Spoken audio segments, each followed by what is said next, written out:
Bonjour à tous, ici Astalis et on se retrouve dans cette vidéo un peu spéciale puisqu'elle est l'occasion de fêter avec vous mes 24 heures de vidéo consacrées à la résolution de casse-tête mécaniques tel ce cube 3×3. Pour commencer, quelques mots à propos de moi. Je suis né en 1973 et comme pas mal d'enfants de mon âge, j'ai découvert le Rubik's Cube au début des années 80, mais comme beaucoup, je l'ai vite abandonné puisque je n'arrivais pas à le résoudre et je ne l'ai pas retouché jusqu'au début des années 2010.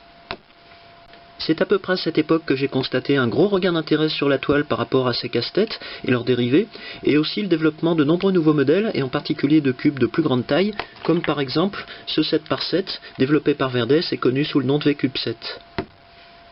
Petit à petit, je me suis familiarisé avec ce cube 3×3, et ça m'a donné envie de m'attaquer à des cubes de plus grande dimension, voire à d'autres familles de casse-têtes.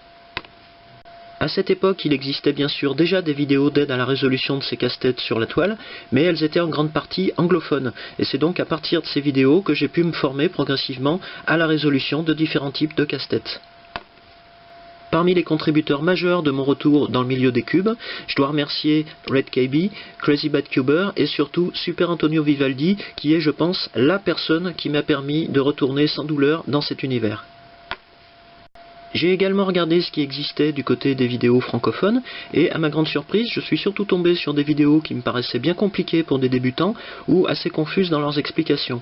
C'est là où je me suis dit que j'avais peut-être une carte à jouer, et que je pouvais apporter ma propre contribution en proposant des vidéos alternatives qui s'adressaient plutôt à des débutants, et qui recherchaient la simplicité avec le minimum de choses à mémoriser.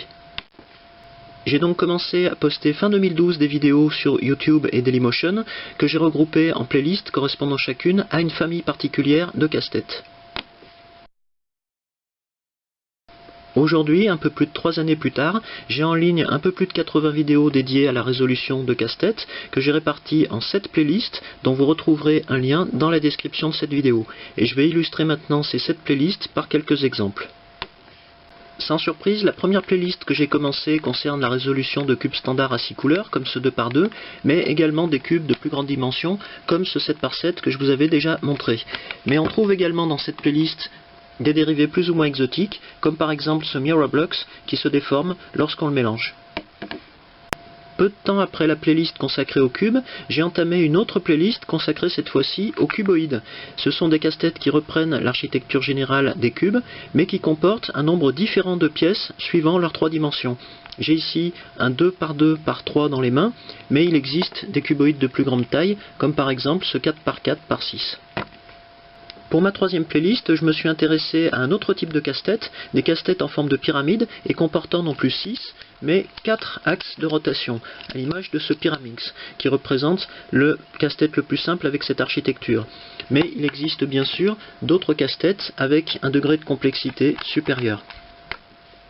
J'ai parlé des casse-têtes à 6 axes de rotation et ceux à 4 axes de rotation. J'ai également créé une playlist pour ceux comportant 8 axes de rotation à l'image de ce cube dont chaque coin correspond à un axe, comme on voit ici. Autre playlist que j'ai créée, celle consacrée aux casse-têtes à 12 axes de rotation, comme c'est le cas de ce Curvicopter. Mais on trouve également dans cette playlist des représentants qui n'ont pas une forme cubique, à l'image de ce Megaminx, qui a autant de faces que d'axes de rotation. Parmi les casse-têtes les plus étranges, j'ai également dédié une playlist à ceux qui dérivaient de l'architecture du Square One, comme par exemple ce Square 2 et ce Super Square One. Enfin, pour terminer, j'ai également dédié une playlist à mes propres casse-têtes modifiées à partir de modèles existants, à l'image de ce Dot Cube que j'ai créé à partir d'un cube 3×3 standard. Depuis quelque temps, je reçois de plus en plus de commentaires et de retours pour l'ensemble de ces vidéos, et je vous en remercie vraiment, car c'est la meilleure motivation possible pour me pousser à continuer et essayer de vous apporter les meilleures explications possibles, avec toujours le souci de m'adresser au plus grand nombre. Sur ce, merci encore à tous, n'hésitez pas à m'envoyer vos commentaires et vos questions depuis YouTube ou Dailymotion, ou encore directement depuis ma page Facebook. Merci encore, et à bientôt pour de prochaines vidéos.